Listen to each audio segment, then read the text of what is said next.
Well, it's an exciting day, and we're going to take another look at our grain market action. First, in this segment, we'll see what's going on with the markets. And, of course, our quotes are provided by the folks at Bar Chart. Let's go to the big board, and we'll go to that corn.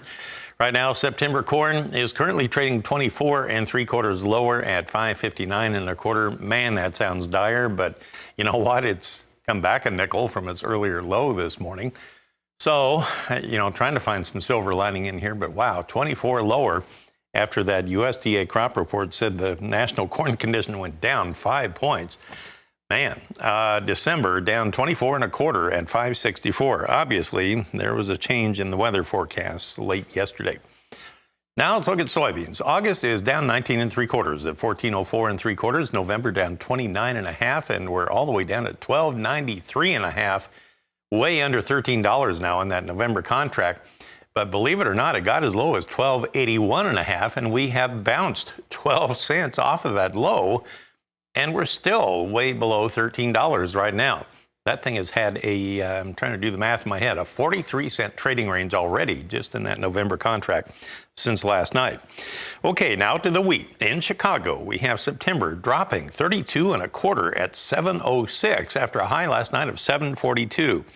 I mean, these numbers just make your head spin. In Kansas City, you have September going down 25 1/4 at 8.43. It had a high of 8.72 last night. Spring wheat trade in Minneapolis, September is down 21 cents at 8.51 1/2 after its high last night of 8.79 1/4. How's cotton doing? Well, so far you have the December contract 22 points lower at 77.64. Oh, it's time to call on Ben Hushon of the mill in Whitehall, Maryland.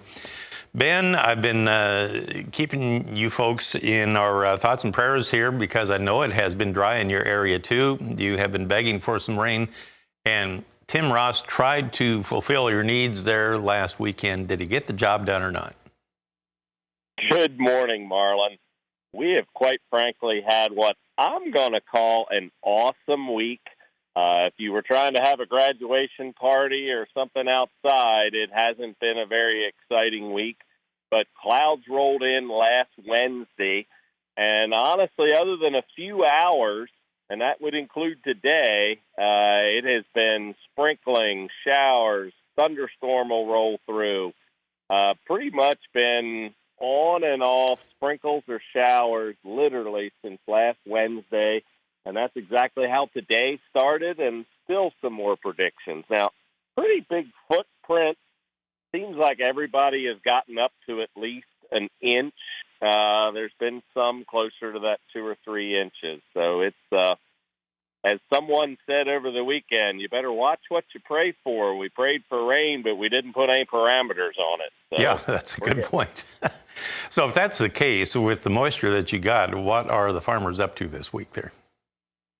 Well, I can tell you, and I sent in for the viewers some pictures, we definitely have seen grass hay, green up that hadn't had any rain, hadn't done anything for at least 30 days since it was cut.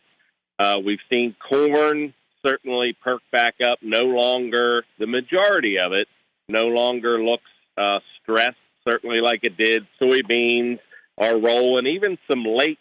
There was a lot of crops planted after barley because barley was chopped off in some cases pretty early, cut early. So corn and beans were both planted. So some of that, it's amazing how fast it's come up and greened up. We certainly, it's time to cut wheat. And the folks that really that's what they want to do. I saw a little bit of wheat getting cut yesterday.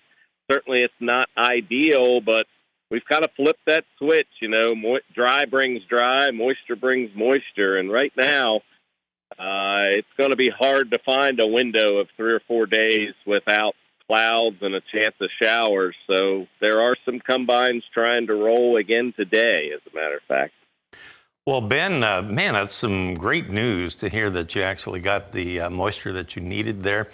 And hopefully the rest of the growing season turns out pretty well for you. Thanks for the update. Always good to hear from you, and give our best to everybody there. Of course, next week at this time, it'll be the July 4th holiday. There will be no markets. So I may talk with you in a couple of weeks. But anyway, thanks again for the update. Ben Hushon of the mill in Whitehall, Maryland. We'll come back in just a moment. I'll take a look at your livestock trade next.